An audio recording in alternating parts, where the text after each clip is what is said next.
से ये कानून पार्लियामेंट में बनाया था कि आर्टिकल 370 खत्म होगा, लेकिन अब इंतजार था पिछले 4 साल से, जब से ये तय हुआ था कि इसकी सुनवाई सुप्रीम कोर्ट में होगी। अब हम बेसब्री से इंतजार कर रहे थे सुप्रीम कोर्ट की जजमेंट का, और हमें पूरी उम्मीद थी, जम्मू कश्मीर के अवाम को उम्मीद थी, हमारी पार्टी को उम्मीद थी, मुझे उम्मीद थी कि ये फैसला जम्मू कश्मीर की अवाम के हक में होगा।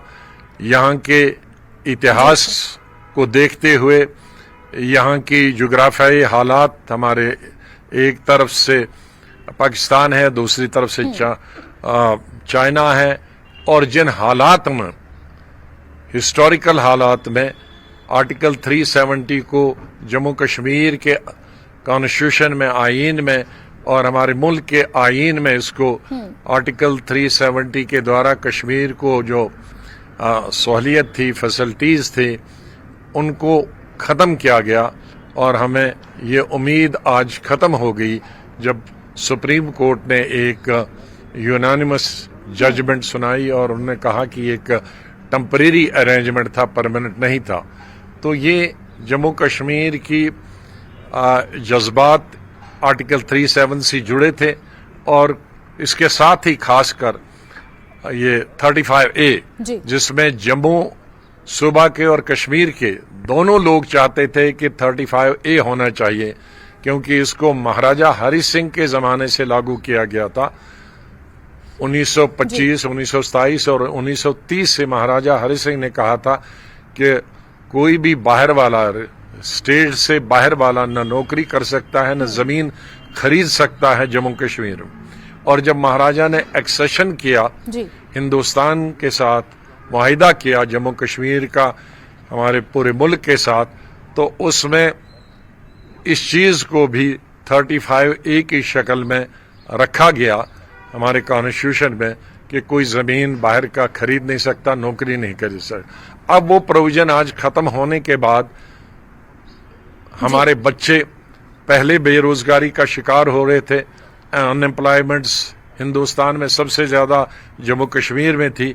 अब वो अनएम्प्लॉयमेंट और बढ़ेगी, क्योंकि किसी भी जगह के लिए, किसी भी पोस्ट के लिए पूरा देश अप्लाई करेगा, तो जम्मू कश्मीर में के लोगों को, बच्चों को उसका कितना हिस्सा मिलेगा, ना होने के बराबर। इसी तरह से हमारी स्टेट में सिर्फ जंगलात और पहाड़ हैं, जमीन बहुत कम है जिसपे खेती हो सकती है या इंफ्रास्ट्रक्चर खड़ा किया जा सकता। उसमें भी अगर बाहर के हमारे भाई जमीन खरीदेंगे तो जमीन 10 गुना और महंगी हो जाएगी, और आने वाले वक्त में हमारे बच्चों के लिए इंफ्रास्ट्रक्चर बनाने के लिए, मकान बनाने के लिए इंचों में जमीन खरीदना पड़ेगा, फुटों में जमीन खरीदना पड़ेगा। ये लॉन्ग टर्म इस आर्टिकल 370 को और 35A को खत्म करने से जम्मू कश्मीर में ये नुकसान हो सकता है। तो हम ये कह सकते हैं कि हमारी पार्टी को भी और जम्मू कश्मीर की आवाम को भी इस वक्त बहुत मायूसी है। बिल्कुल, लेकिन आज़ाद साहब, आप नहीं मानते कि अनुच्छेद 370 को निरस्त करने के बाद जो हालात बदले हैं, बाकायदा कैलेंडर जारी होते थे, महीनों तक इंटरनेट बंद रहता था, महीनों तक स्कूल्स बंद रहते थे, पर्यटकों की संख्या में लगातार गिरावट आ रही थी, इन सब हालातों में तो बदलाव हुआ ही है, फिर हम इस विकास को क्यों नहीं देख पा रहे हैं? क्या ये विकास सिर्फ तब तक हम विकास देख पाते जब ये पैरेलली आर्टिकल 370 के साथ चलता? अगर 370 आर्टिकल हट गया है, लेकिन विकास तो फिर भी हो रहा है, जम्मू कश्मीर अग्रसर है विकास की। तमाम चीजें, शक नहीं, इसमें शक नहीं जी, लेकिन इसका आर्टिकल 370 से कोई संबंध नहीं है। वो ग्रेजुअली सिक्योरिटी फोर्सेस को हमने मुबारक दी है कि बहुत अच्छा काम उन्होंने किया है, मिलिटेंसी बहुत कम हुई है, हड़तालें कम हुई है। बाकी जो ये आर्टिकल 370, 35A का पर्यटन से कोई मतलब नहीं है, और सिक्योरिटी सिनेरियो बदलने से कोई मतलब नहीं है। वो हमारे यहाँ के अवाम की रिक्वायरमेंट से उसका संबंध है, और हमारी हिस्टोरिकल बैकग्राउंड उससे 370, और हमारी एम्प्लॉयमेंट और महंगा जमीन होने का संबंध डायरेक्टली हमारा 35A से है। तो वो चीजें अपनी जगह हैं, ये अपनी जगह है। गुलाम साहब, सुप्रीम कोर्ट ने अपने फैसले में एक बड़ी बात कही जो ना याचिकाकर्ताओं ने कही थी ना रेस्पोंडेंट्स ने कही थी। चुनाव को लेकर एक बड़ी टिप्पणी अपने फैसले में सीजेआई ने कही है। उन्होंने एक तारीख मुकर्रर कर दी है, तो क्या एक अच्छा संकेत है स्टेटहुड का भी? कम से कम उसके लिए मैं सुप्रीम कोर्ट को बधाई देता हूं कि कम से कम एक जो अनसर्टेनिटी थी उसको उन्होंने दूर किया, क्योंकि पिछले 4 साल से 4.5 साल से जब से असेंबली को डिसॉल्व किया गया था, असेंबली को तोड़ दिया गया था, उसके बाद हर वक्त कहा जाता था कि अब स्टेट अब दी जाएगी, कल दी जाएगी, असेंबली आज होगी, कल होगी। कम से कम उस अनसर्टेनिटी को सुप्रीम कोर्ट ने आज खत्म किया कि 30 मार्च तक असेंबली के इलेक्शन होने चाहिए और तुरंत बाद इसको स्टेटहुड भी देनी चाहिए।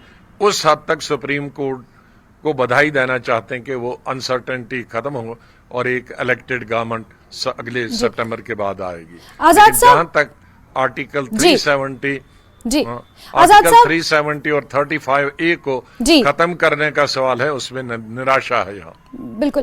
आजाद साहब, एक प्रतिक्रिया उमर अब्दुल्ला के सामने आई है और उन्होंने कहा है कि आपके लिए उन्होंने ये कहा है कि अब आजाद साहब बिल्कुल फ्री हैं, मुक्त हैं, वो अपने पार्टी दफ्तर जा सकते हैं, लेकिन उमर अब्दुल्ला ये आरोप लगा रहे हैं कि उन्हें नजरबंद किया गया है और उनके ऊपर कई तरह के आरोप लगाए जा रहे हैं। वो ये आरोप मीडिया वालों पर भी लगा रहे हैं कि उमर अब्दुल्ला साहब को कैसे उनका रिएक्शन को लेने को तैयार नहीं है, लेकिन आपके ऊपर उन्होंने ये आरोप लगाया है कि आप आजाद हैं। उमर अब्दुल्ला साहब अपनी बात करते हैं, हमको भी रिस्ट्रिक्शन है, हमें ही करा। कल शाम को ही फोन आया था, हमारी कोई गाड़ी नहीं है, सिर्फ मेरी जम्मू की फ्लाइट पहले से 3 बजे की तय है, उसमें रिस्ट्रिक्शन नहीं है। लेकिन जो रिस्ट्रिक्शन उनको है वही रिस्ट्रिक्शन हमको भी कल दोपहर को ही आएगी कि कल, और मेरी मीटिंग प्रेस कॉन्फ्रेंस ऑफिस में थी, मेरी मीटिंग भी ऑफिस में थी, हमने उनको सबको बताया। मैं अभी बोल रहा हूं, मैं घर से बोल रहा हूं, ये मैंने प्रेस कॉन्फ्रेंस रखी थी 11 बजे आज के लिए। तो रिस्ट्रिक्शन में उमर साहब की इत्तला के लिए कह रहा हूं कि जो रिस्ट्रिक्शन उनके लिए है वही रिस्ट्रिक्शन मेरे लिए भी है जी। तो पहले दरियाफत करें और फिर करें जी। साथ ही आजाद साहब, क्या आप ये मानेंगे जो स्थानीय राजनीतिक पार्टियां हैं अब उनके लिए चैलेंज थोड़ा बढ़ गया है? हालांकि डीपीएपी को आपने अभी स्थापित किया है, लेकिन सदियों से जो स्थानीय राजनीतिक पार्टियां चली आ रही हैं, देखें, दूसरी पार्टियां सिर्फ टीवी में कहती हैं, हम प्रैक्टिकल कहते हैं। जब एब्रोगेशन ऑफ आर्टिकल 370 हुआ, 1.5 घंटे में ही तकरीर किया, उनके एमपीज पार्लियामेंट बोले ही नहीं, चुप भी। 3 एमपी होके लोकसभा में थे, हमने तो पार्लियामेंट को रोक दिया।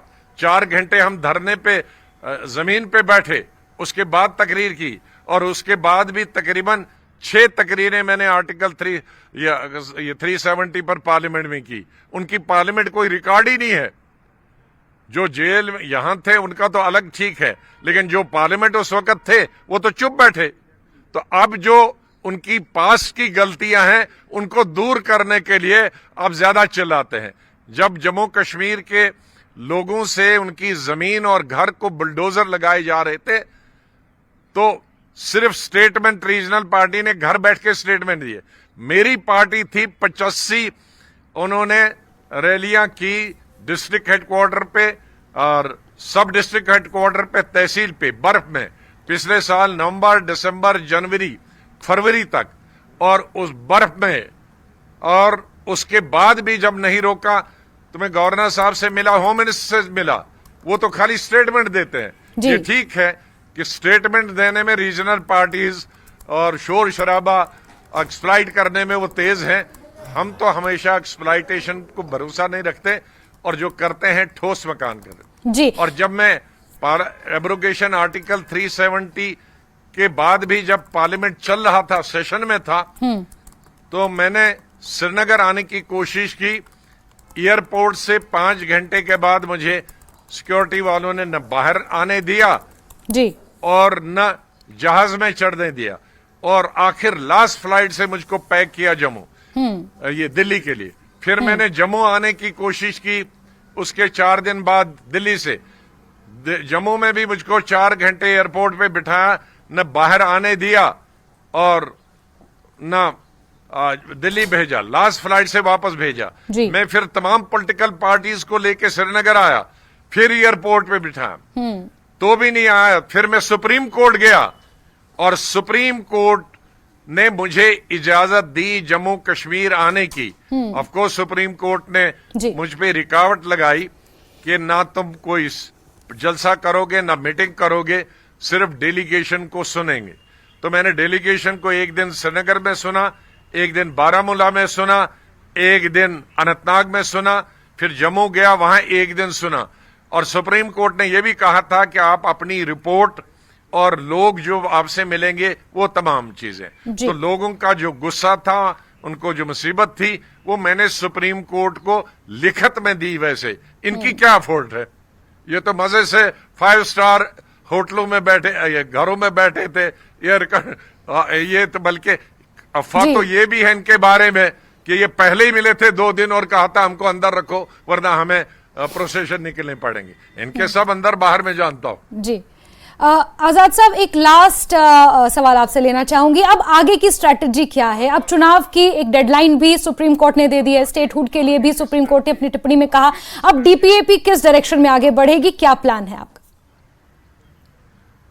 अब इस तरह 1 मिनट में इधर से जजमेंट आई, इधर से प्लान थोड़ी बनता जी। ये अभी हम अपने साथियों से बात करेंगे, कश्मीर में भी, जम्मू में भी। मैं आज जम्मू पहले ही से तय था मेरा जाने के लिए, शाम को वहां मीटिंग है।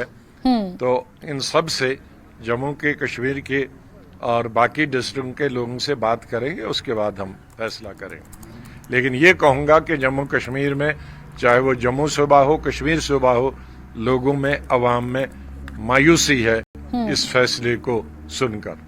ठीक है, बहुत बहुत धन्यवाद। जी आजाद साहब, बहुत बहुत शुक्रिया न्यूज़ 18 JKLH को अपना समय देने के लिए। तो डीपीएपी अध्यक्ष गुलाम नबी आजाद को आप सुन रहे थे, उन्होंने कहा कि वो अपने पार्टी